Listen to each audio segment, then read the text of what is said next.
Partiamo dai peperoni. Taglio la calotta ed elimino l'interno. Infine sbatto per far uscire gli ultimi semini. Passiamo alle calotte. Rimuovo la parte centrale e poi faccio tutto a dadini. Mettiamo da parte e ci occupiamo del ripieno. Faccio a cubetti la mollica di pane raffermo. Butto tutto in ciotola e copro con il latte. Faccio ammorbidire per qualche minuto e intanto mi occupo della ciccia. Sbriciolo a mano la salsiccia, che ho già spellato. Aggiungo la carne di vitello macinata, il pane ammorbidito, provolone grattugiato e grana grattugiato, e di entrambi ne tengo un po' da parte per la gratinatura.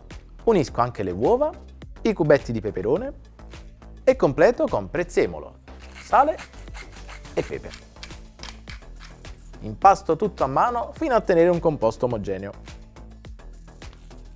L'impasto è pronto, possiamo riempire i nostri peperoni. Riempio fino all'orlo e metto nella pirofila. In superficie un filo d'olio. Portiamo a cuocere in forno i nostri puparuoli a 180 gradi per 40 minuti.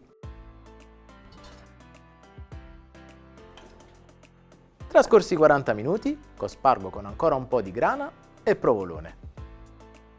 Torniamo ancora in forno giusto per qualche minuto per far dorare la superficie in modalità grill.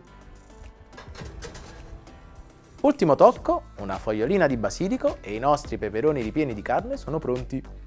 Questo piatto è perfetto con una birra rossa d'abbazia.